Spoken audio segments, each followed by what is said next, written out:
کے ضمن میں یہ شمشیر قاطع ہے، شمشیر برہان ہے۔ اللہ لا الہ الا ہو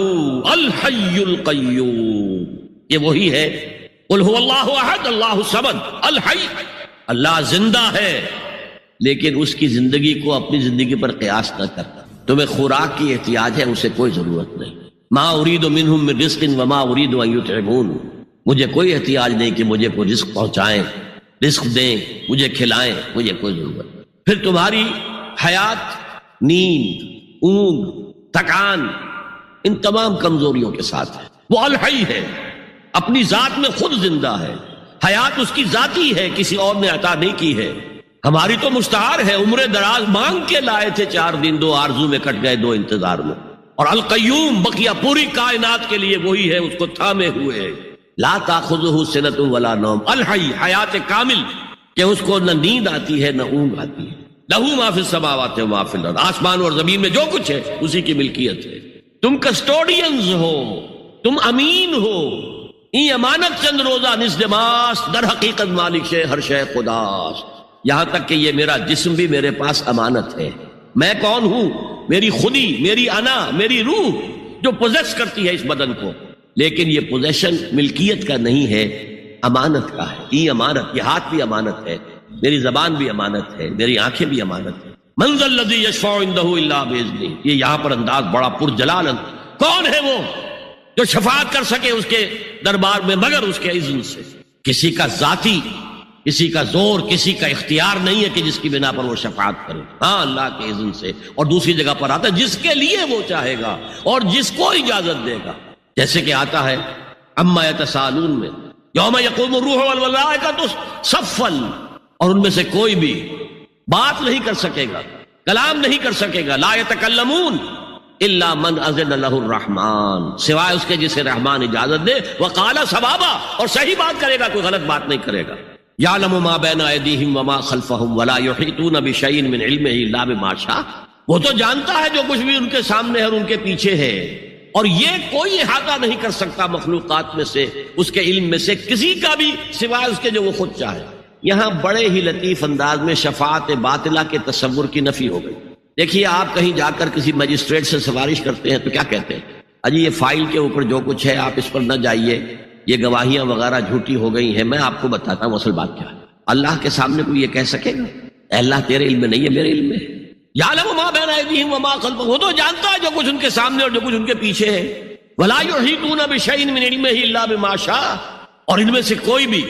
جیسے کہ میں ابھی بتا چکا ہوں، بریلوی مکتب فکر بھی کہہ رہا ہے کہ اللہ کا دیا ہوا علم ہے، محمد رسول اللہ کا جتنا ہے، لا محدود نہیں ہے، محدود ہے، قدیم نہیں ہے، حادث ہے، تو جتنا اللہ چاہتا ہے، جس کے لیے جتنا چاہتا ہے، لیکن اس کے علم میں سے احاطہ نہیں کر سکتا کوئی مگر جو وہ چاہے۔ وسع کرسیہ السماوات والارض، اس کا اقتدار چھایا ہوا ہے، مستولی ہے، آسمانوں پر بھی اور زمین پر بھی۔ ولا یؤودہ حفظہما، اور اسے عاجز نہیں کر سکتی ان دونوں کی حفاظت۔ قیوم وہی ہے، صمد وہی ہے، لیکن اسے کوئی تکان طاری نہیں ہوئی، عاجز نہیں ہوئی۔ یہ اصل میں نفی ہے۔ جو تورات حافظے سے مرتب کی گئی تھی، 587 میں نبوکدنضر کا جو حملہ ہوا تھا، اس میں اصل تورات گم ہو گئی، اس وقت سے آج تک وہ اصل تورات ان کے پاس نہیں۔ پیریڈ آف کیپٹیوٹی سے واپس آئے ہیں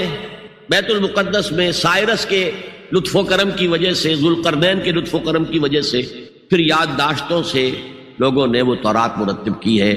تو اس میں انسانی فکر شامل ہو گیا۔ لہذا وہاں یہ لکھا ہے اللہ نے 6 دنوں میں آسمان اور زمین پیدا کیے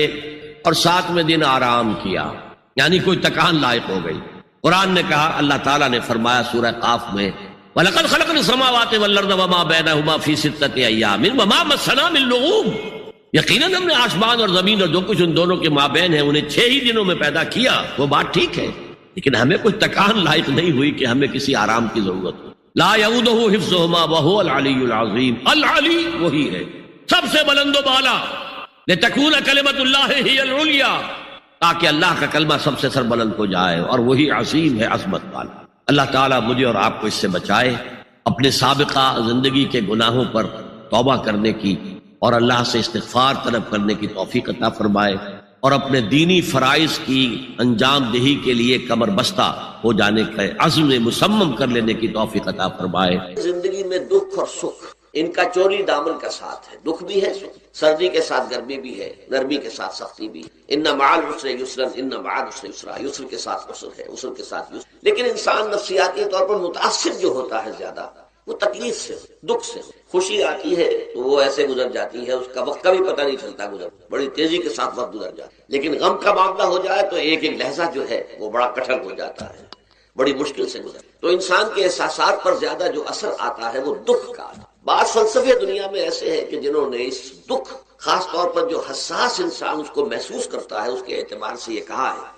کہ دنیاوی زندگی نرا دکھ ہی دکھ ہے۔ آپ کو معلوم ہے کہ تعداد انسانوں کی بہت بڑی تعداد ہے جو بدھ مت کی پیروکار ہے، اور بدھ مت کا کلمہ طیبہ یہ ہے، یعنی یہ ان کا اصل الاصول ہے، جیسے ہمارے دین کا اصل الاصول ہے لا الہ الا اللہ محمد رسول اللہ، کلمہ طیبہ۔ ان کا جو کلمہ طیبہ ہے وہ یہ سروم دکھم، سب دکھ ہی دکھ ہے، سب مصیبت ہی مصیبت ہے۔ انسانی زندگی جو ہے وہ تو صرف دکھوں سے اور تکلیفوں سے عبارت ہے۔ اسی کو غالب نے بھی کہا ہے، آپ نے یہ شعر غالب کا میں نے بہت سے دروس میں سنا ہوگا کہ قید حیات و بند غم اصل میں دونوں ایک ہے۔ یہ قید حیات ہے، ابھی آپ حدیث سن رہے تھے، دنیا سجن المومن، مومن کے لیے یہ دنیا کی زندگی جو ہے جیل خانہ ہے، یہ قید ہے، قید حیات۔ جیسے جیل میں آدمی اپنی مرضی سے نہیں جاتا، بھیجا جاتا ہے، اپنی مرضی سے نہیں نکلتا بلکہ نکالا جاتا ہے۔ اسی طرح لائی حیات آئے قضا لے چلی چلے، اپنی خوشی سے آئے نہ اپنی خوشی چلے۔ تو دنیا کی زندگی جو ہے وہ واقعتاً ایک اعتبار سے قید خانہ ہے۔ قید حیات و بند غم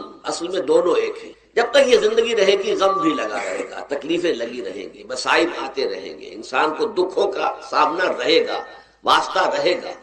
موت سے پہلے آدمی غم سے نجات پائے کیوں؟ ظاہر بات ہے جب تک زندگی ہے تو غم ہے، تو موت سے پہلے نجات نہیں مل سکتی۔ اگرچہ اس کے بعد کا اگلا مرحلہ جو ہے، جو حقیقت کو جاننے والے ہیں وہ تو جانتے ہیں کہ اس کے بعد تو غم کا اور بڑا کڑا مرحلہ آنے والا ہے۔ اب تو گھبرا کے یہ کہتے ہیں کہ مر جائیں گے، مر کے بھی چین نہ پایا تو کدھر جائیں گے؟ اگر اللہ ہمیں معاف فرمائے، اپنی رحمت اور مغفرت سے ہمیں ڈھانپ لے، جیسے کہ حضور نے فرمایا اللہ یتغمدنی ربی برحمتہ، حضور نے فرمایا کہ کوئی انسان بھی محض اپنے اعمال کی بنیاد پر جنت میں نہیں داخل ہو سکے گا جب تک کہ رحمت خداوندی دستگیری نہ کرے۔ کسی صحابی نے بڑی ہمت کی، بڑے جرأت کا معاملہ کیا، پوچھ لیا کیا حضور آپ بھی؟ ظاہر بات ہے آپ بھی انسان ہیں، آپ بھی بشر ہیں، قرآن مجید میں کہلوایا گیا ہے اور انما انا بشر مثلکم۔ تو اگر آپ کہتے ہیں کوئی انسان جنت میں داخل نہیں ہو سکے گا محض اپنے اعمال کی بنیاد پر جب تک کہ رحمت خداوندی دستگیری نہ کرے، تو کیا آپ بھی اس قاعدہ کلیہ میں شامل ہیں؟ آپ نے فرمایا ہاں میں بھی، الا یتغمدنی ربی برحمتہ، جب تک کہ میرا رب مجھے اپنی رحمت سے ڈھانپ نہیں لے گا میں بھی جنت میں داخل نہیں۔ تو اس اعتبار سے اللہ تعالیٰ وہاں ہمیں بچا لے، لیکن جو وہاں نہیں بچایا گیا، اب ظاہر بات ہے کہ اس کے لیے جو مصیبت ہے وہ تو پھر دائمی ہے، ابدی ہے، دکھ ہی دکھ۔ میں اس کی طرف زیادہ جانا نہیں چاہتا اس وقت، اصل میں میرا موضوع جو ہے وہ اس دنیا میں دکھوں کا علاج۔ اب اس اعتبار سے غور کیجئے، دکھ دو قسم کے، قرآن مجید پر جتنا میں نے غور کیا، دکھ ایک تو وہ ہے کہ جو ناگہانی طور پر آ جاتے ہیں، اس میں ہماری کسی غلطی کو دخل نہیں ہے، وہ کوئی آفت سماوی ہے، کوئی زلزلہ آ گیا ہے۔ ابھی آپ کو معلوم ہے بھوج جو قصبہ تھا گجرات اسٹیٹ کا، انڈیا کا پورا ختم ہو گیا، اس میں بہت سے مسلمان بھی۔ جب کوئی آفت سماوی آتی ہے تو وہ ظاہر بات ہے کہ پھر سب کے سب لوگ اس کی لپیٹ میں آ جاتے ہیں۔ زلزلہ آ گیا، کوئی اور طوفان آ جائے، جیسا کہ کئی مرتبہ آپ نے اخبارات میں پڑھا ہوگا، اس سال امریکہ میں بہت طوفان آئے ہیں، مشرقی ساحل پر بار بار طوفان آئے، وہاں بھی لوگ مرتے ہیں، وہاں بھی چھتیں اڑ جاتی ہیں، وہاں بھی تباہی جو ہے آتی ہے۔ تو اس حوالے سے ایک تو ہے وہ ناگہانی آفات، آفت ارضی ہو یا آفت سماوی ہو، زلزلہ ہے یا آفت ارضی ہے، طوفان آ گیا ہے، کوئی سائیکلون آ گیا یا آفت سماوی ہے، یا کوئی آسمان سے بڑا سا پتھر آ جائے۔ آپ کبھی کبھی اخبارات میں پڑھتے ہوں گے کہ ایک بڑی چٹان پاس سے گزر گئی، بہت بڑی خلائی چٹان جو ہے زمین کے قریب سے ہو کر گزر گئی، زمین بچ گئی، ورنہ اگر وہ زمین سے ٹکرا جاتی تو نہ معلوم کتنا بڑا یہاں پر تباہی کا معاملہ ہوتا، بڑے بڑے جو ہے شہاب گرتے رہے زمین کے اوپر، بڑی بڑی تباہیاں آتی رہی ماضی میں۔ تو ایک تو یہ ہے، اور ان میں بھی تقسیم کیجئے، یہ ناگہانی تکلیف، ناگہانی مصیبت، یا کوئی آفت سماوی یا آفت ارضی، اس کی بھی پھر دو قسمیں ہو گئی۔ ایک وہ کہ جو افراد کو متاثر کرتی، انفرادی سطح، آدمی سڑک پر جا رہا تھا، پیچھے سے آ کر کسی گاڑی نے ٹکر ماری، گر گیا، ٹانگ ٹوٹ گئی، اب ظاہر بات ہے کہ اس میں اس کا کوئی قصور نہیں ہے، یہ اللہ تعالیٰ کی طرف سے بات آ گئی ہے۔ یا یہ کہ کوئی اگر اجتماعی سطح پر آیا، جیسا کہ زلزلہ ہے، یا جیسا کہ کوئی سائیکلون ہے، کوئی بڑا طوفان ہے، بہت بڑے فلڈز آ گئے ہیں، اس وقت بھی موزمبیق میں بہت بڑا فلڈ آیا ہوا ہے، ساؤتھ افریقہ میں، اور افریقہ میں پچھلے سال بھی بہت بڑا فلڈ آیا تھا، بڑی تباہی آئی آ رہا۔ تو یہ آفت سماوی یہ ظاہر بات ہے کہ اجتماعی سطح پر آتی ہے، بڑی بڑی مقدار میں تعداد میں لوگ متاثر ہوتے ہیں، لاکھوں لوگ بے گھر ہو جاتے ہیں، ہزاروں آدمی مارے جاتے ہیں۔ تو پہلی شکل جو ہے دکھ کی، جیسا کہ میں نے عرض کیا، وہ ناگہانی دکھ، کوئی آفت عرضی، کوئی آفت سماوی، خواہ وہ انفرادی ہو خواہ اجتماعی۔ اس کے ضمن میں کیا علاج ہے؟ ظاہر بات ہے کہ اس کا علاج یہ تو نہیں ہو سکتا کہ آپ اس کو ختم کر سکیں۔ انگریزی کا ایک محاورہ ہے، what cannot be cured must be endured۔ جو چیز جو ہے جس کا علاج نہیں ہو سکتا وہ تو برداشت کرنی پڑے گی۔ بعض بیماریاں بھی ایسی ہیں، ڈائبٹیز ہو گئی ہے، شوگر کا مرض ہو گیا، ڈاکٹر آپ کو بتائے گا کہ بھائی اب یہ مرض جائے گا نہیں، اب آپ کو اس مرض کے ساتھ ہی اپنے آپ کو ایڈجسٹ کر کے اپنی غذا وغیرہ اس کے مطابق طے کر لیجیے، ورنہ یہ کہ یہ نہ سمجھیے کہ یہ مرض چلا جائے گا۔ تو what cannot be cured must be endured۔ لہذا ان آفت سماوی و عرضی، چاہے وہ انفرادی سطح پر متاثر کرتی ہوں انسانوں کو اور چاہے اجتماعی سطح پر، اس کا تو علاج ایک ہی ہے۔ عربی میں بھی ایک محاورہ یہ ہے کہ کسی نے پوچھا تھا کہ بچھو کے کاٹے کا کیا علاج ہے؟ البکاء الی الصباح، رات کو اگر کاٹا ہے کسی بچھو نے تو روتے رہو صبح تک، یہ علاج ہے، اس کا اور کوئی علاج ہے ہی نہیں۔ تو جو چیز لا علاج ہے اسے برداشت کر، گویا کہ یہاں جو اصل شے ہوگی کہ دنیاوی آفات، عرضی و سماوی آفات، ناگہانی آفات، ناگہانی مصیبتیں، ان کے ضمن میں ہمیں ایسی شے کی ضرورت ہے جو ہمارے اندر برداشت پیدا کرے، اس کو جھیلنا آسان بنا دے، ہم اس کی وجہ سے بجھ کر نہ رہ جائیں، ہماری ہمتیں جواب نہ دے جائیں، ہمارا ارادہ ختم نہ ہو جائے، ہمارا حوصلہ پست نہ ہو جائے، بلکہ برداشت ہو، جھیلنا ہو، تحمل ہو۔ ابھی بھٹر صاحب کہہ رہے تھے اللہ تعالیٰ ذرا سا متحمل ہے، میں نے کہا یہ بہت غلط بات کہہ رہے ہیں، اللہ بہت متحمل ہے۔ وہ ذرا سا تو یوں سمجھیے کہ ان کے کہنے کے انداز میں یہ بات آ گئی، ذرا سا رحیم بھی ہے، نہیں وہ بہت رحیم ہے، بہت متحمل ہے، بہت حلیم۔ لیکن یہ کہ ہمیں یہ جو آفات سماویہ اور عرضیاں ہیں جو ہمارے اوپر آ جاتی ہیں اللہ کی طرف سے، ان کے ضمن میں ذہنی ایک ایٹیچیوڈ پیدا ہو جائے، سوچ کا ایک خاص رخ بن جائے، انسان کے احساسات ایک خاص طرز پر ڈھل جائیں، تو پھر ان کو برداشت کرنا آسان ہے۔ اور وہ کیا ہے؟ وہ ہمارے ایمان کا لازمی تھا۔ ایمان ہمیں یہ بتاتا ہے کہ کوئی مصیبت زمین میں آتی ہے نہ تمہاری جانوں پر آتی ہے بغیر اذن رب۔ جو کچھ آ رہا ہے اللہ تعالیٰ کے فیصلے سے آیا ہے، یہ کوئی اندھا بہرا مادہ نہیں ہے، یہ کوئی اندھا بھینسا نہیں ہے کہ اس نے آ کے آپ کو ٹکر مار دی ہے، نہیں، یہ تو سمیع و بصیر، علیم و خبیر اللہ اور حکیم اور قدیر اللہ کا فیصلہ ہے۔ لہذا یہ من جانب اللہ ہے، اس کو تم سمجھو کہ اللہ تعالیٰ کی طرف سے ہے۔ اور جب اللہ کی طرف سے ہے تو سورہ آل عمران میں فرمایا بیدہ الخیر،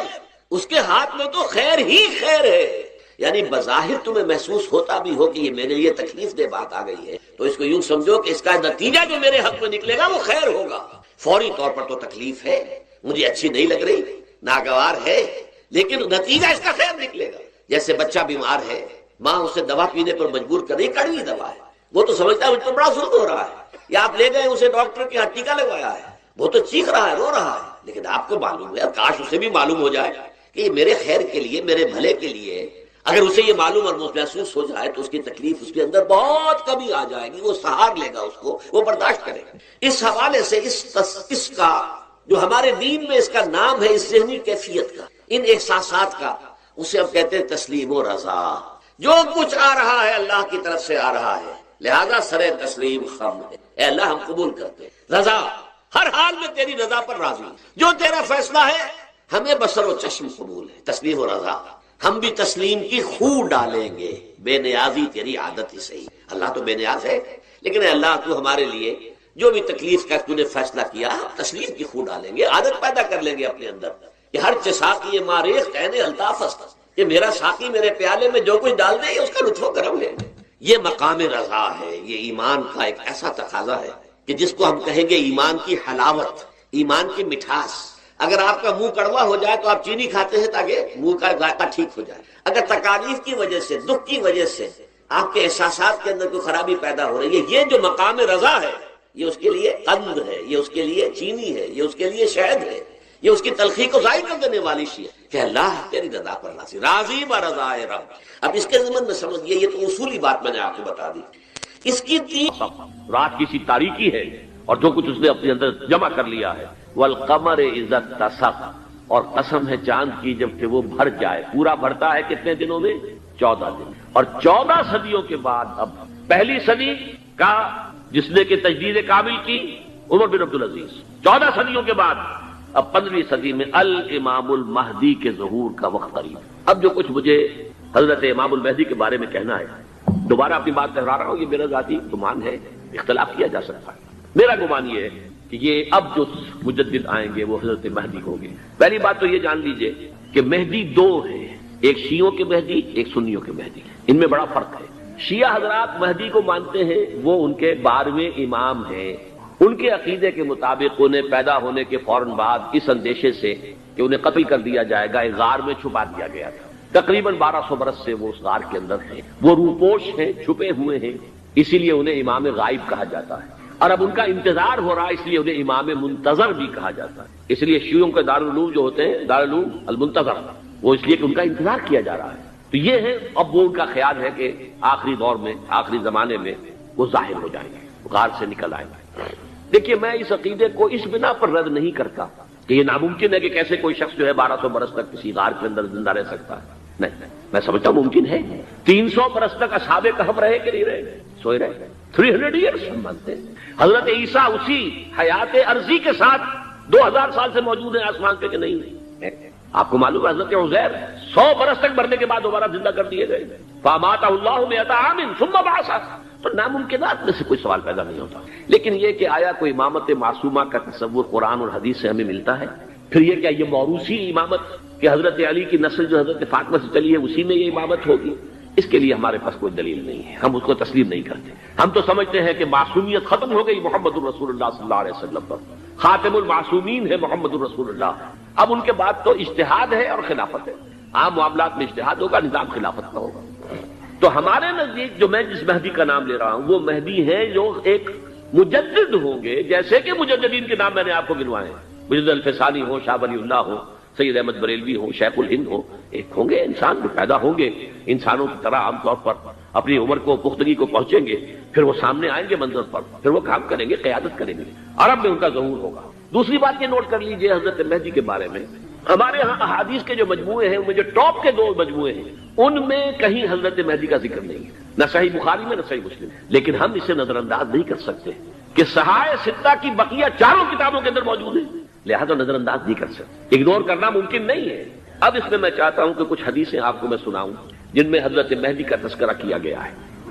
پہلی ہے وعن عبداللہ ابن مسعود قال قال رسول اللہ صلی اللہ علیہ وسلم، حضرت عبداللہ ابن مسعود سے روایت ہے، وہ فرماتے ہیں کہ حضور نے ارشاد فرمایا لا تذهب الدنيا حتى يملك العرب رجل من اہل بیتی، یہ دنیا ختم نہیں ہوگی جب تک کہ عرب پر میرے اہل بیت میں سے ایک شخص کی حکومت قائم نہ ہو۔ اور آپ کو معلوم ہے کہ آج تک عرب پر حضور کے اہل بیت کی کوئی حکومت قائم نہیں ہوئی، اور جب قائم ہوئی بھی تھی حضرت علی کو اگر شمار کیا جائے، اس لیے کہ حضور نے وہ جو مشہور واقعہ ہے کہ ایک چادر میں لے لیا تھا حضرت علی کو اور حضرت فاطمہ اور حضرات حسنین کو، اللہم ہؤلاء اہل بیتی، اے اللہ یہ بھی میرے اہل بیت ہیں۔ تو حضرت علی کی بھی حکومت منعقد نہیں ہوئی، پورے عالم اسلام پر ان کی حکومت نہیں تھی، اس لیے کہ شام اور مصر دونوں صوبے جو ہیں انہوں نے ان کی اطاعت قبول نہیں کی۔ اس حوالے سے یہ معاملہ ابھی ہونا ہے۔ لا تذهب الدنيا حتى يملك العرب رجل من اہل بیتی یواطئ اسمہ اسمی، اس کا نام وہی ہوگا جو میرا نام ہے، یعنی محمد صلی اللہ علیہ وسلم، اور ان کا نام بھی مہدی کا نام بھی محمد ہو۔ مہدی تو ان کا لقب ہے، یہ ترمذی میں بھی ہے، ابو داؤد میں بھی ہے، سنن ابی داؤد جامع ترمذی، بلکہ ابو داؤد میں ایک اور روایت ہے، قال حضور نے فرمایا لو لم يبقى من الدنيا الا يوم، اگر دنیا کی زندگی میں سے کچھ بھی نہ بچے سوائے ایک دن کے، لطول اللہ تعالی ذلك اليوم، تو اللہ تعالیٰ اس دن کو لمبا کر دے گا، حتى يبعث فيه رجلا مني، یہاں تک کہ میرے خاندان میں سے ایک شخص کو اٹھائے گا، من اہل بیتی، میرے اہل بیت میں سے، یواطئ اسمہ اسمی و اسم ابی ہے اسم ابی، جس کا نام میرے نام پر ہوگا، جس کے والد کا نام میرے والد کے نام پر ہوگا، محمد ابن عبداللہ ان کا نام ہوگا، اور وہ یملأ الارض قسطا وعدلا کما ملئت ظلما وجورا، وہ سرزمین عرب کو عدل اور انصاف سے اسی طرح بھر دیں گے جیسے کہ وہ ظلم اور زیادتی سے بھر چکی ہوگی۔ دوسری روایت ہے حضرت ابو سعید خدری رضی اللہ تعالی عنہ سے، حضور نے فرمایا المہدی منی اجل الجبہۃ اقنى الانف یملأ الارض قسطا وعدلا کما ملئت ظلما وجورا یملک 7 سنین، رواہ داؤد، کہ مہدی مجھ میں سے ہوں گے بڑی روشن پیشانی والے اور بڑی کھڑی ناک والے، وہ زمین کو بھر دیں گے انصاف سے اور عدل سے جیسے کہ وہ ظلم سے بھری ہوئی ہوگی، اور وہ 7 برس تک حکومت کرے گے۔ عرب میں خالص خلافت علی منہاج النبوہ کا نظام حضرت مہدی کے ہاتھوں قائم ہوگا اور 7 برس تک قائم رہے گا عرب کے اندر، اس کا اگلا مرحلہ میں بعد میں بیان کروں گا۔ تیسری روایت اور اس کو میں اس لیے خاص طور پہ سنا رہا ہوں کہ اس میں وہی الفاظ آئے ہیں جو میں نے ابتدا میں حدیث آپ کو سنائی تھی، اس کے الفاظ ہیں۔ عن ابی سعید قال ذکر رسول اللہ صلی اللہ علیہ وسلم بلاء یصیب هذه الامه حتى لا يجد الرجل ملجا يلجا الیہ من الظلم۔ حضور نے ذکر فرمایا کہ ایک دور ایسا آئے گا انتہائی ابتلا اور آزمائش اور مصائب کا کہ کسی شخص کو کوئی سر چھپانے کی جگہ نہیں ملے گی اس ظلم سے اپنے آپ کو بچانے کے لیے۔ فَيَبْعَثُ اللَّهُ رَجُلًا مِنْ عِتْرَتِي وَأَهْلِ بَيْتِي، تو پھر اللہ میرے خاندان میں سے، میرے اہل بیت میں سے اٹھائے گا ایک شخص کو، فَيَمْلَأُ بِهِ الْأَرْضَ قِسْطًا وَعَدْلًا، اور اس کے ذریعے سے اللہ تعالیٰ زمین کو عدل و قسط سے بھر دے گا۔ يَرْضَى عَنْهُ سَاكِنُ السَّمَاءِ، یہ وہی الفاظ آ گئے اب، اس سے پھر راضی ہو جائیں گے آسمانوں میں رہنے والے بھی، وَسَاكِنُ الْأَرْضِ، اور زمین میں رہنے والے بھی۔ لَا تَدَعُ السَّمَاءُ مِنْ قِطَرِهَا شَيْئًا إِلَّا صَبَّتْهُ، آسمان اپنا ایک قطرہ بھی نہیں روکے گا مگر یہ کہ اس کو زمین کے اوپر نثار کر دے گا، بارش کی شکل میں گرا دے گا۔ وَلَا تَدَعُ الْأَرْضُ مِن نَبَاتِهَا شَيْئًا إِلَّا أَخْرَجَتْهُ، اور زمین اپنی پیداوار میں سے کوئی شے نہیں چھپائے گی، نہیں روکے گی مگر کچھ تو ظاہر کرے۔ چوتھی حدیث جو ہے وہ حضرت ام سلمہ سے رضی اللہ تعالی عنہ قال سمعت رسول اللہ صلی اللہ علیہ وسلم یقول المہدی من عتبتی من اولاد فاطمہ، رواہ ابو داؤد، یہ بھی سنن ابو داؤد کی روایت ہے۔ حضور نے فرمایا مہدی میرے خاندان سے، میرے اہل بیت سے ہوں گے، یعنی اولاد فاطمہ میں سے، اور تفسیر اس کی آتی ہے کہ حضرت حسن کی اولاد میں سے ہوں گے۔ پانچویں حدیث میں آپ کو سنا رہا ہوں، اور اس میں ایک عجیب مشابہت آپ کے سامنے آئے گی حضرت عمر بن عبدالعزیز کے ساتھ، یہ اول اور آخری کڑی کے درمیان مشابہت ہے۔ ان علی رضی اللہ تعالی عنہ، یہ حدیث جو ہے مسند احمد ابن حنبل میں بھی ہے اور سنن ابن ماجہ میں بھی ہے۔ قال قال رسول اللہ صلی اللہ علیہ وسلم المہدی منا اہل البیت یصلح اللہ فی لیلۃ،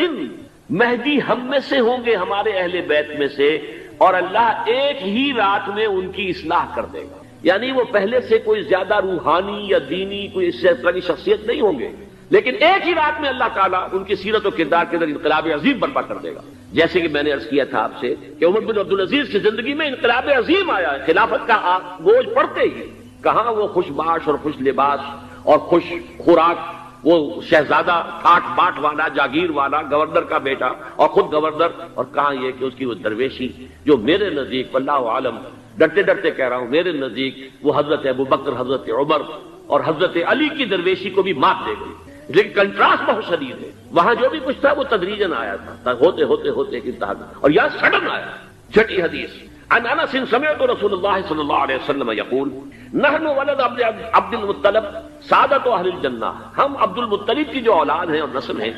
ہم جنت کے سردار ہیں۔ اور پھر آپ نے نام گنوائے ہیں، انا وحمزۃ وعلی وجعفر والحسن والحسین والمہدی، میں خود اور حضرت حمزہ بنو عبد المطلب میں سے، عبد المطلب کے بیٹے، اور علی اور جعفر حضرت علی کے بھائی جعفر طیار، اور حسن اور حسین حضرت فاطمہ کے لخت جگر حضرت علی کے بیٹے ہیں آپ کے لیے، ہم نے انہیں چنا ہے آپ کے لیے، یہ آپ کے صحابی بنیں گے، انقلاب کے اندر یہی تو دست و بازو ہوں گے۔ ٹھیک ہے ان میں غلام بھی ہے، ان میں غریب بھی، ان میں مزدور بھی ہے، لیکن یہی ہے جو تاریخ کے دھارے کا رخ موڑیں گے۔ پھر بشارت کا دور آیا ہے، بعد میں شروع میں تو انذار ہے۔ یا میرا جی چاہ رہا ہے میں آپ کو حضور کا ایک خطبہ اور سنا دوں انذار ہی کے حوالے سے۔ جب آیت آئی کہ اب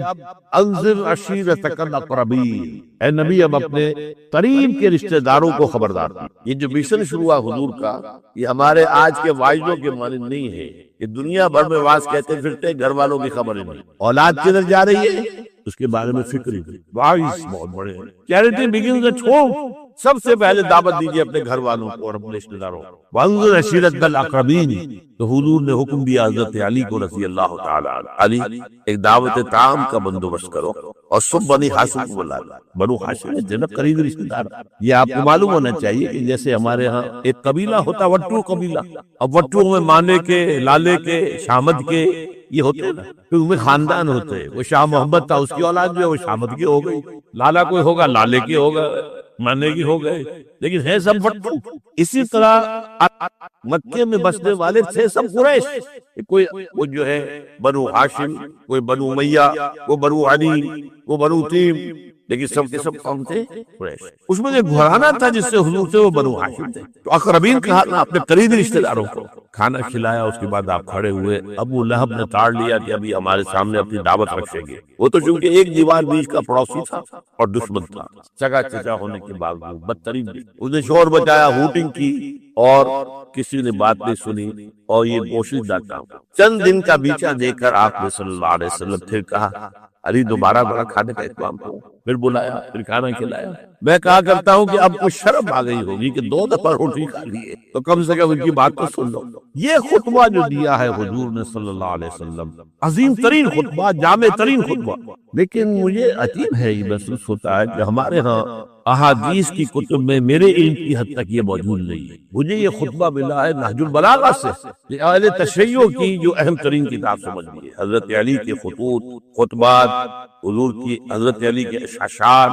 بحیثیت خلیفہ جو آپ کے فرامین، یہ سب جمع کیے جائے نہج البلاغہ، اس میں یہ خطبہ، اس میں ایک چیپٹر ہے خطبات نبوی، اس میں یہ پہلا خطبہ، ایک ایک لفظ جو ہے حکمت کا موتی ہے۔ آپ کھڑے ہوئے، ان الرائد لا یکذب علیہ، دیکھو لوگوں، کسی قافلے کا رہنما کبھی اپنے قافلے والوں کو دھوکہ نہیں دیا کرتا۔ کیا بتایا کہ میں اس قافلہ انسانیت کا رہنما بنا کر بھیجا گیا۔ واللہ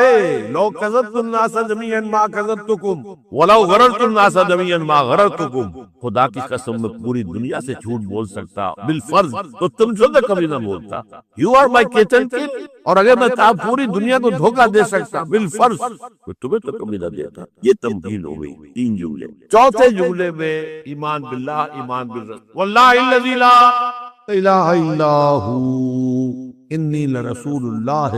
الیکم خاصۃ والی الناس کافۃ، قسم ہے اس اللہ کی جس کے سوا کوئی الہ نہیں، توحید آ گئی، میں اللہ کا رسول ہوں تمہاری طرف خاص طور پر اور پوری دنیا کی طرف عام طور پر۔ اب جو جملے آ رہے ہیں وہ سارے انذار آخرت پر، واللہ لتموتن کما تنامون، خدا کی قسم تم سب پر موت آئے گی جیسے کہ روزانہ رات کو سو جاتے، ثم لتبعثن کما تستيقظون، پھر ایک صبح ہوگی جب اٹھا لیے جاؤ گے جیسے کہ روزانہ صبح بیدار ہو جاتا ہے، وہ صبح قیامت بھی آئے گی۔ اور کبھی آپ نے نوٹ کیا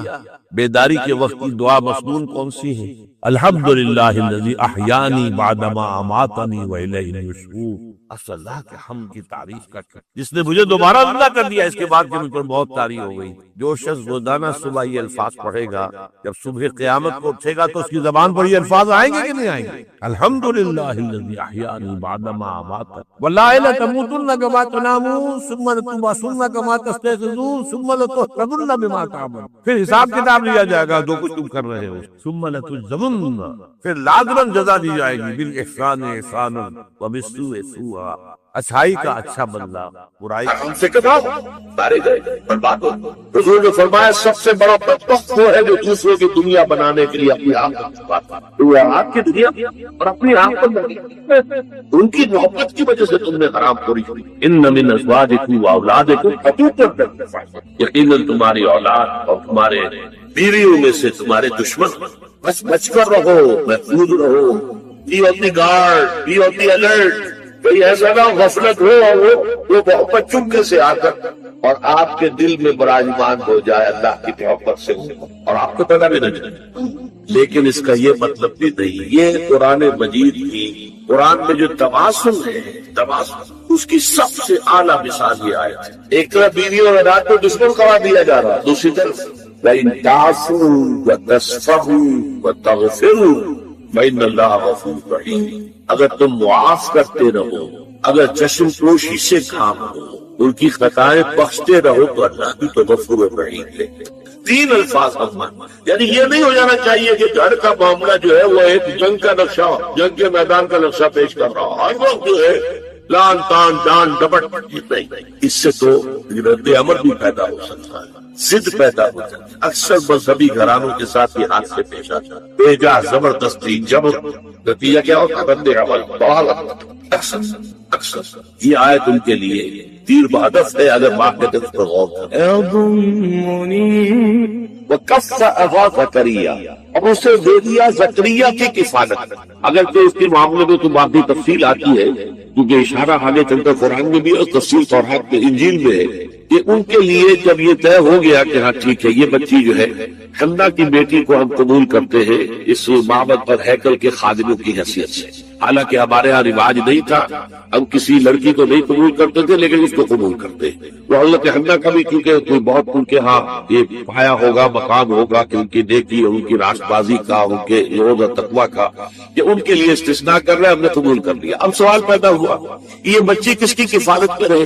اب جتنے بھی بڑے میرے کاہن وہاں موجود تھے، ہر ایک چاہتا تھا کہ میں اس کی کفالت کروں گا، یہ میرے ذریعے تربیت رہے گی۔ اس کے بعد انہوں نے باقاعدہ پھر جو ہے قرآن اندازی کی، قرآن اندازی میں پھر حضرت یہ زکریا کا نام نکل آیا، اور حضرت زکریا جو ہے ان کے سگے خالو بھی تھی، حنا کی بہن ان کے گھر میں تھی، تو حضرت زکریا کو اللہ تعالیٰ نے، اللہ فرما رہے ہم نے اسے کفالت میں دے دیا زکریا، یعنی وہ تفصیل یہاں بیان نہیں کی گئی کہ کس طریقے سے ہوا ہے، وہ چونکہ قرآن اندازی کے ذریعے سے ہوا ہے،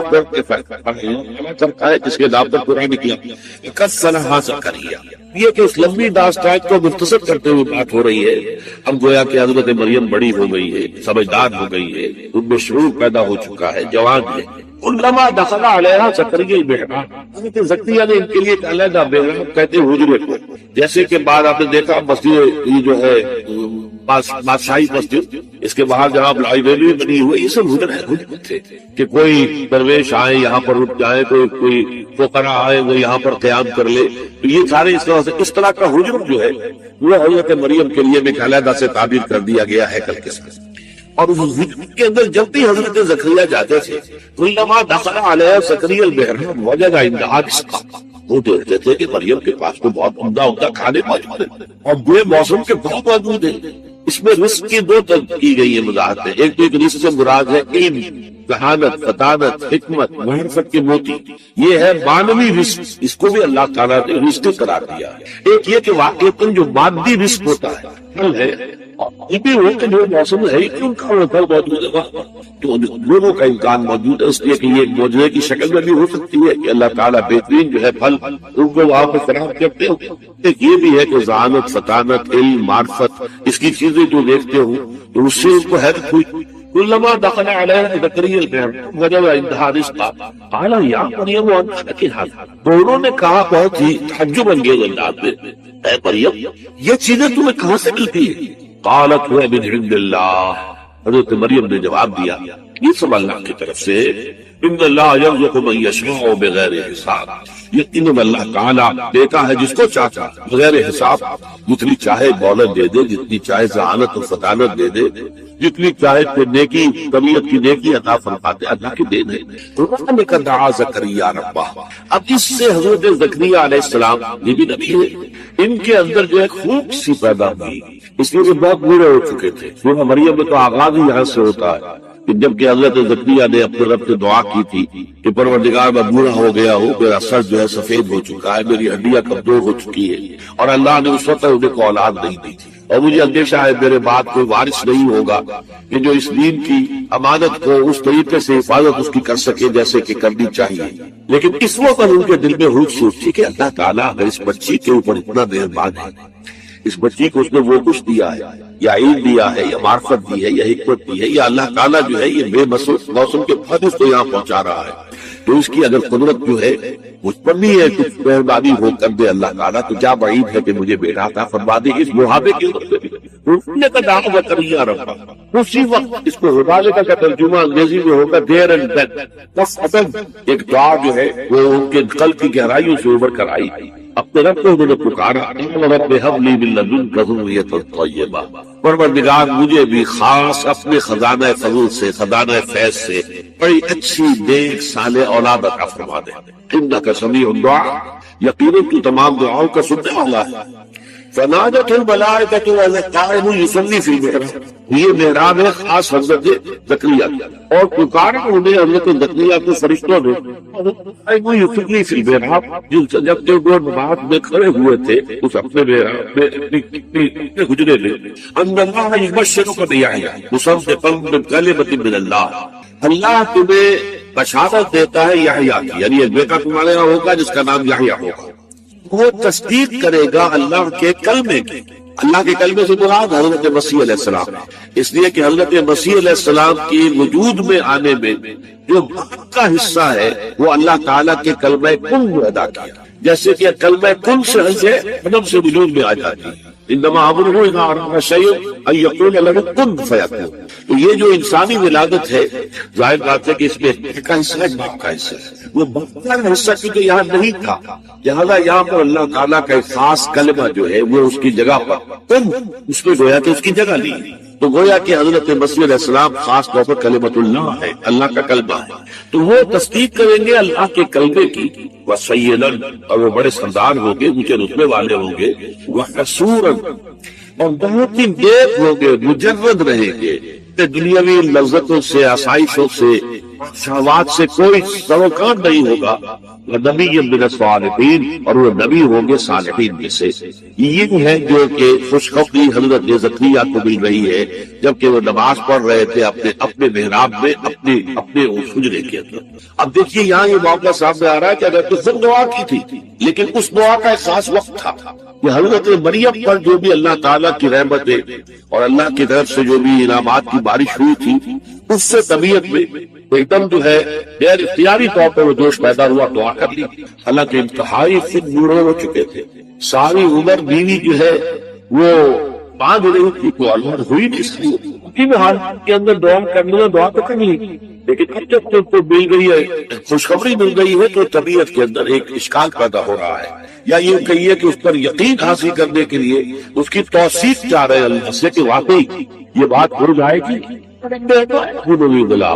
کہا انہوں نے کہ پروردگار میرے کیسے بیٹا ہو جائے گا، جبکہ مجھ پر تو بڑھاپا مسلط ہو چکا ہے،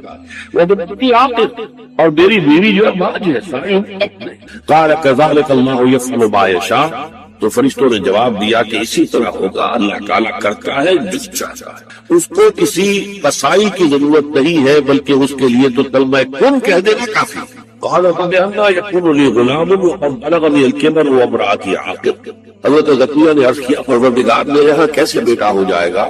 جبکہ مجھ پر بڑھاپا مسلط ہو چکا ہے اور میری بیوی 5 ہے، تمام عمر بلغ رہی ہے۔ كذلك الله يفعل ما يشاء، اللہ نے فرمایا یا فرشتوں نے کہا کہ اللہ تعالیٰ ایسے ہی ہوگا، اللہ تعالیٰ جو چاہتا ہے کرتا ہے۔ بات کو جان لیا، جیسے میں نے اس کو چھوا اور مجھے معلوم ہوا کہ ایک سخت خطا ہے یہاں پر ہے، یہ پرسپشن ہے میری، کنسپشن کچھ اور ہے، تصور ذہن کے اندر نقشہ بن گیا۔ خدا کا تصور ہم قائم نہیں کر سکتے، لیکن خدا کے ساتھ ہمارا جو باطنی رشتہ ہے کہ اندر محسوس ہوتا ہے کہ ہے، جس کی مثال بھی میں نے دی تھی، بعض حضرات کے شاید علم میں نہ ہو، کہ جیسے میں اس وقت اس دیوار کو دیکھ رہا ہوں تو ایک تصور میرے ذہن میں قائم ہوا، دیوار اتنی لمبی ہے، اتنی چوڑی ہے، اتنی اونچی ہے، یہ دیوار جو ہے سفید رنگ اس پر ہوا ہے، میں نے ایک تصور قائم کر لیا۔ فرض کیجئے کہ میں اندھا ہوں، میں نہیں دیکھ سکتا، میں جاتا ہوں اور ہاتھ لگا کر دیکھتا ہوں دیوار ہے، کتنی لمبی ہے مجھے نہیں پتا، اس لیے کہ وہ کانسیپٹ تو صرف میرے اس ٹچ سے نہیں ہوئے، یہ تو ایک یک رخا، ایک ون سائیڈڈ میرا اس وقت ایک پرسپشن ہے، لیکن ہے، یہ میں جس زور سے کہوں گا ہے، دیوار ہے، تو ذات باری تعالیٰ کے لیے بس انسان کے پاس یہ ہے کہ ہے، دور بینان بارگاہ الست جس بین بردان کے حق، بس یہ ہست ہے، باقی کیا ہے کیسا ہے یہ ویسے تو ہم بہرحال مسلمان ہونے کے ناطے اللہ کو ہم مانتے ہیں اسماء و صفات کے ساتھ، تو ہم اس کی صفات کو مانتے ہیں، لیکن تجزیہ کیجئے تو صفات کے بارے میں بھی ہمیں کیا پتا ہے؟ اللہ دیکھتا ہے، کیسے دیکھتا ہے یہ تو نہیں پتا، کتنا دیکھتا ہے یہ بھی ہمیں نہیں پتا، یعنی اس کی بھی اصل حقیقت جو ہے دیکھنے کی وہ تو ہمیں نہیں معلوم۔ اللہ کی کوئی ایسی آنکھیں تو نہیں جس سے وہ دیکھتا ہوگا، ہمارا دیکھنا تو روشنی کا محتاج ہے، روشنی ہو تو ہم دیکھ سکیں گے، کیا اللہ کا دیکھنا بھی کسی شے کا محتاج ہے؟ قطعاً نہیں۔ تو ہم تصور کیجئے اللہ کا دیکھنا کیا ہے، کچھ نہیں معلوم، ہمیں یہ معلوم ہے وہ دیکھتا ہے، ہمیں یہ معلوم ہے علی کل شیء قدیر، قدرت کتنی ہے اس کی، قدرت کی شان کیا ہے، کیا معلوم ہے؟ تو معلوم یہ ہوا کہ صفات کے بارے میں بھی تجزیہ کریں تو ہمارے ہاتھ پلے ہے کیا، وہ سوائے اس کے کہ ہم ایک صفت اس کی ایک مبہم کیفیت کو جانتے ہیں، وہ سمیع ہے، وہ بصیر ہے، وہ خبیر ہے، وہ قدیر ہے، وہ الحی ہے، وہ القیوم ہے، لیکن اس کی زندگی، ہمارا تو زندگی کا تصور اعلیٰ ترین زندگی تو ہمارے پاس ہے مخلوقات میں سے، اس زندگی کے ساتھ 100 طرح کی لیمیٹیشنز ہیں، 100 طرح کی مجبوریاں ہیں، لیکن یہ کہ کیا اللہ تعالیٰ کی زندگی بھی اس زندگی پر قیاس کی جا سکتی ہے؟ معاذ اللہ۔ تو معلوم یہ ہوا کہ اللہ تعالیٰ کی ذات کے بارے میں تحیر کے سوا کچھ۔ تیسرا ہے تصور جو سب سے بلند ہے، وہ محبوب حقیقی، مطلوب اصلی، لا مطلوب الا اللہ، لا مقصود الا اللہ۔ ایک چوتھا تصور ہے وہ میں بعد میں عرض کروں گا۔ بہرحال قل هو اللہ احد، اب یہاں لفظ احد پر آئیے، اس لفظ کو بھی نوٹ کیجئے۔ ویسے تو عام خیال یہ ہے کہ یہ واحد کی بدلی ہوئی شکل ہے، چنانچہ عام رائے یہ ہے کہ احد اور واحد ہم معنی ہیں۔ اکثر مفسرین نے اردو میں جو ترجمے کیے مترجمین نے، وہ کہو اللہ، وہ اللہ ایک ہے، اگرچہ اس پر خاصا اعتراض وارد ہوتا ہے، وہ بھی اللہ کو ایک مانتے تھے، صرف اس کے ساتھ کسی اور کو ایڈ کر لیا تھا، اس اللہ کو تو دو نہیں مانتے تھے وہ، وہ جو بڑا اللہ تھا وہ تو ان کے نزدیک بھی ایک ہی تھا، اور ایک تو ہر شے ایک ہوتی ہے، جو معبود ہے 10 تو ان میں سے بھی ہر ایک اپنی جگہ پر تو ایک ہے، ایک کمپوز ایک اس کا وجود ہے۔ لیکن بہرحال چونکہ اکثر و بیشتر رائے یہ ہے کہ احد اور واحد تقریباً ہم مانی ہے، ترجمہ کیا گیا کہہ دو وہ اللہ ایک ہے، اور یہ کہ واحد ہی کی بدلی ہوئی شکل احد ہے، یہ تو ہے تقریباً بالعموم جو رائے ہے۔ لیکن میرے علم میں آج ہی یہ بات آئی ہے، اور وہ میں آپ تک بھی منتقل کر رہا ہوں، امام راغب اصفہانی، ظاہر بات ہے لغت کے تو بہت بڑے امام ہیں، اور مفردات القرآن پر ان کی کتاب جو ہے مارکت الارا مشہور، انہوں نے اسے علیحدہ مادہ قرار دیا ہے۔ احد ان کو الف ہا دال علیحدہ لائے، شروع میں الف کی تختی میں لائے، وحدن کے ساتھ شامل نہیں کیا۔ معلوم ہوا کہ یہ ایک اپنی جگہ پر ایک مستقل مادہ ہے ان کے نزدیک، یہ وحد سے اس کا تعلق نہیں بلکہ احد اپنی جگہ پر ایک مستقل علیحدہ مادہ ہے، اور اسی اعتبار سے انہوں نے اسے وحد سے علیحدہ کر کے الف کی تختی کے اندر لیا۔ اب اس کا جہاں تک استعمالات ہیں اس میں بھی اتفاق ہے، 3 اس کے استعمالات ہیں۔ سب سے زیادہ استعمال اس لفظ کا ہوتا ہے نفی مطلق کے لیے، کمرے میں کوئی نہیں ہے، ایک بھی نہیں ہے، جب یہ کہنا ہو تو احد کا لفظ آئے، نافی کوئی نہیں ہے، ایک بھی نہیں، اکیلا۔ اسی معنی میں قرآن مجید میں یہ لفظ بہت مرتبہ آیا، خاص طور پر آپ سورہ کہف کو اگر دیکھیں گے، لا یشرک فی حکمہ احد، اللہ اپنے حکم اور اپنے اختیار میں کسی کو نہیں شریک کرتا، کسی ایک کو بھی نہیں کرتا، یعنی یہ نفی میں مبالغے کے لیے یہ لفظ استعمال ہو رہا ہے۔ اور سورت ختم بھی ہوئی ہے فمن کان یرجو لقاء ربہ فلیعمل عملا صالحا ولا یشرک بعبادۃ ربہ احدا۔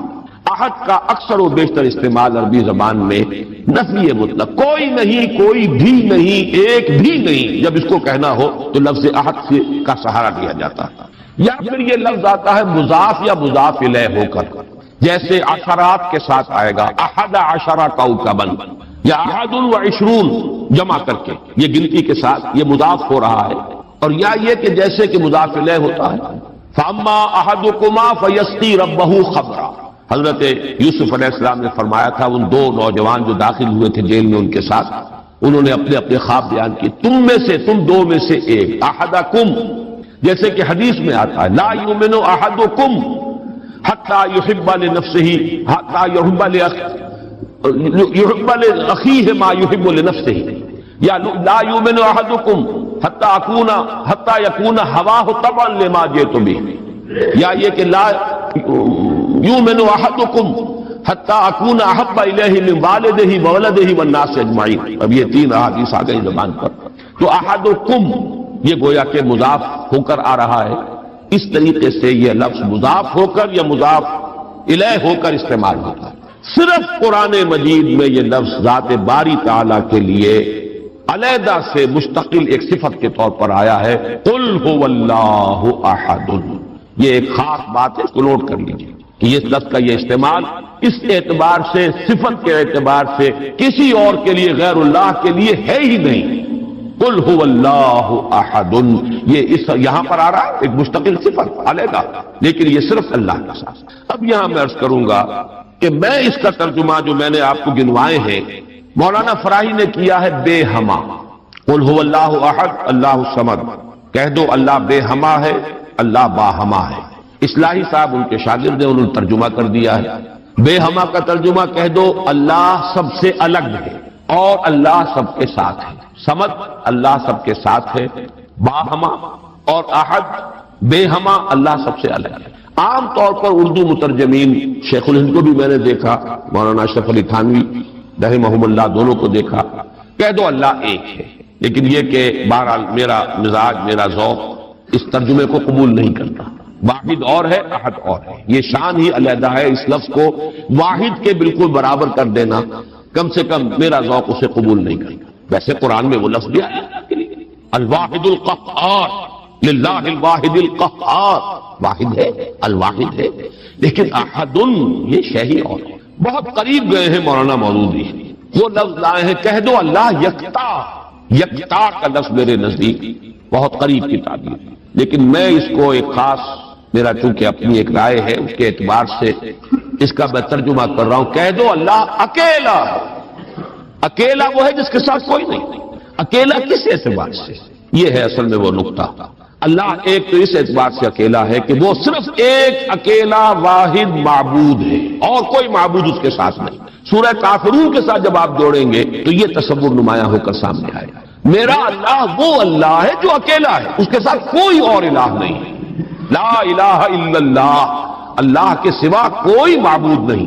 یہ در حقیقت مفہوم بنا قل هو اللہ احد۔ بات وہی ہے جو لا الہ الا اللہ میں کہی گئی ہے، لیکن یہ کہ یہاں پہ اسلوب بدل گیا، قل هو اللہ احد، وہ اکیلا ہے، کوئی اس کے ساتھ نہیں۔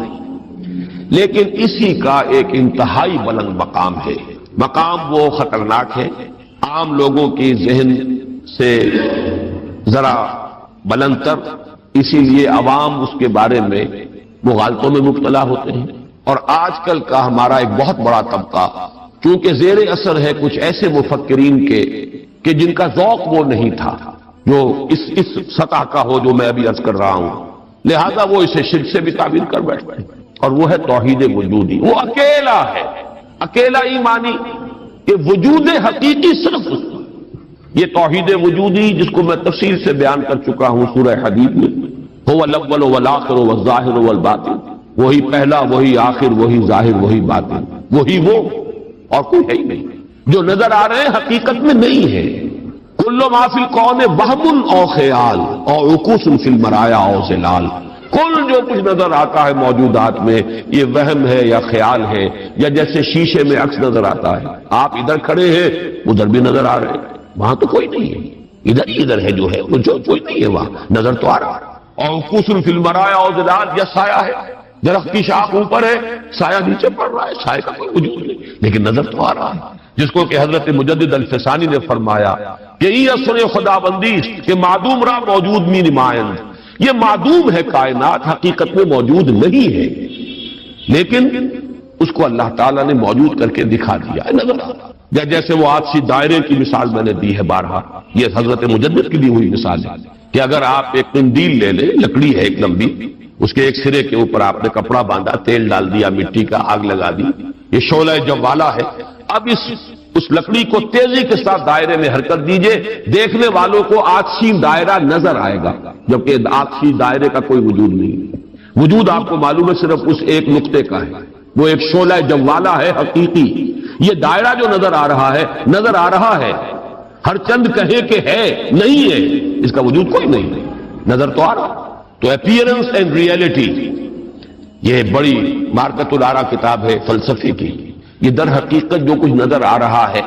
یہ ایک سراب ہے، حقیقت یہ نہیں ہے۔ حقیقی وجود صرف اللہ، اس کو میں یعنی وجود کے اعتبار سے توحید وجودی،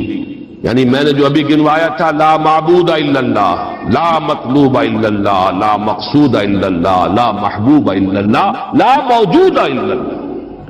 یہ وہ توحید وجودی ہے۔ شاہ ولی اللہ دہلوی رحمت اللہ علیہ فرماتے ہیں کہ یہ ہے توحید کی بلند ترین منزل، اور یہاں آ کر وحدت الوجود اور وحدت الشہود ایک ہو جاتے ہیں، ان میں کوئی فرق نہیں، تعبیر کا فرق۔ کیونکہ میری یہ رائے ہے، لیکن یہ فلسفے کا مسئلہ ہے، میں اس کو بیان نہیں کرنا چاہتا۔ قرآن مجید میں یہ مسئلہ یا سورہ حدید کی اس آیت میں آیا ہے، قرآن سے باہر سے بات نہیں کر رہا ہوں، لیکن یہ کہ ہر شخص کے ذوق کی چیز نہیں ہے، ہر شخص کا یہ نہ مزاج ہے، نہ ذوق ہے، نہ اس میں استعداد ہے، نہ صلاحیت ہے کہ ان مسائل پر غور کرے۔ تو میں یہ نہیں چاہتا کہ لازماً آپ میری اس رائے سے اتفاق کریں، لیکن یہ میں ضرور چاہتا ہوں کہ اگر سوء ظن ہے آپ کے دل میں کہ جو لوگ اس بات کو مانتے ہیں وہ مشرک ہو گئے، تو اس کو ذہن سے نکال دیجیے، اس لیے کہ پھر نابک نے تیرے سید نہ چھوڑا زمانے میں، شاہ ولی اللہ بھی مشرک ہوں گے، حضرت مجدد بھی مشرک ہوں گے، باقی یہ رومی وومی یہ تو ہے، ان کی تو خیر حیثیت ہی کیا ہے بیچاروں کی، وہ تو سب کے سب مہا مشرک شمار ہو جائیں گے، کوئی نہیں بچے گا پھر جو بھی ہمارے اکابر ہیں۔ ہاں محمد ابن عبد الوہاب بچ جائیں گے، ابن تیمیہ بچ جائیں گے رحمہم اللہ، باقی یہ کہ ان کے سوا بچنے والا اور کوئی نہیں ہے۔ تو یہ توحید وجودی یا وحدت الوجود یا وحدت الشہود میرے نزدیک قل هو اللہ احد، کہہ دو وہ اللہ ہے اکیلا تنہا۔ مجھے وہ بار بار جب میں سوچ رہا تھا قیس جنگل میں اکیلا ہے مجھے جانے دو، ہو گزرے گی جو مل بیٹھیں گے دیوانے دو، اللہ اکیلا ہے۔ اور واقعہ یہ ہے، یہ تصور جو ہے اگرچہ بہت بلند ہے، لیکن کبھی اگر اس کے کہیں کناروں تک بھی رسائی ہو جائے انسان کی تو اس کی جو ایک وسعت پیدا ہوتی ہے اس کے ذہن میں، اس کا مینٹل ہورائزن وہ جو اس قدر وسیع ہو جائے گا، وہ اس کا تصور وہ شخص نہیں کر سکتا کہ جس کا کوئی بھی اس کے حاشیہ خیال میں یہ بات نہ آ سکتی۔ لیکن اس کا یہ مفہوم اگر نکال لیا جائے، عام لوگوں نے یہ سمجھا اس کا مطلب ہر شے خدا ہے، اگر کوئی شے موجود نہیں جبکہ تجھ میں نہیں کوئی موجود، پھر یہ ہنگامہ ہے خدا کیا ہے؟ کچھ نہیں ہے، نہیں ہے یہ۔ اصل میں جو وحدت الوجود ہے وہ یہ نہیں ہے کہ یہ سب چیزیں خدا ہیں، بلکہ یہ کہ خدا ہی ہے، باقی کچھ موجود نہیں۔ جو کچھ نظر آ رہا ہے وہ توہم ہے، خیال ہے، یہ صرف اپیئرنس ہے، اور اپیئرنس آپ کو معلوم ہے ہر وقت بدلنے والی شے ہے۔ Painter high, every thing is changing, یہ سب ٹرانزینٹ چیزیں ہیں کہ جو گزر رہی ہیں۔ جیسے لہریں ہیں، لہر نظر آتی ہے، لہر ہے، لیکن یہ کہ یہ بالکل عارضی سا ایک وجود ہے، اعتباری سا وجود ہے، لہر کا حقیقت میں کوئی وجود نہیں۔ اسی طریقے سے یہ کائنات، تو یہ نہیں ہے کہ جو کچھ ہے وہ خدا ہے، معاذ اللہ، یہ ہماوست ہے، اور یہ در حقیقت کفر بھی بن جاتا ہے، شرک بھی بن جاتا ہے۔ لیکن توحید وجودی یا وحدت الوجود یہ بالکل مختلف شے ہے، اور میرے نزدیک اس آیہ مبارکہ کا اصل مضمون یہ ہے، قل هو اللہ احد، بلند ترین توحید توحید وجودی، لا معبود الا اللہ سے لے کر لا موجود الا اللہ، اس لیے کہ احد کا لفظ واحد نہیں ہے، اکیل یکتا، لیکن اس سے بھی آگے بڑھ کر جو ترجمہ میں کر رہا ہوں وہ یہ ہے کہ کہہ دو اللہ اکیلا ہے، کوئی اس کے ساتھ نہیں۔ جیسے کہ غالباً حضرت بایزید بستامی کے بارے میں آتا ہے کہ ان کی محفل تھی تو ان کا کوئی مرید جو تھا اس نے ایک عجیب کیفیت ہوتی ہے انسان کی، اس کیفیت میں ایک جملہ کہا، وہ بھی زمانہ کیسا ہوگا جبکہ اللہ ہی تھا اور کچھ نہ تھا۔ اب ایک تصور ہے، اب تو کائنات ہے، یہ ہے، آسمان ہے، زمین ہے، ستارے ہیں، سیارے ہیں، سب کچھ ہے، وہ بھی زمانہ ہوگا جبکہ اللہ ہی تھا اور کچھ نہ تھا۔ تو وہ بایزید بستانی ہے، جو دوسرے بزرگ کوئی ہو سکتے ہیں، اگر مجھے نام کا اس وقت مغالطہ ہو رہا ہو، انہوں نے اسی کیف کے عالم میں جواب دیا، الان کما کان، میرے عزیز اب بھی ایسا ہی ہے، اللہ ہی ہے اور کچھ نہیں ہے، جیسے پہلے تھا جس کا تم تصور کر رہے ہو اب بھی حقیقت میں ہوئی۔ اس کو میں ذرا اور آسان کر دوں تاکہ جو نسبتاً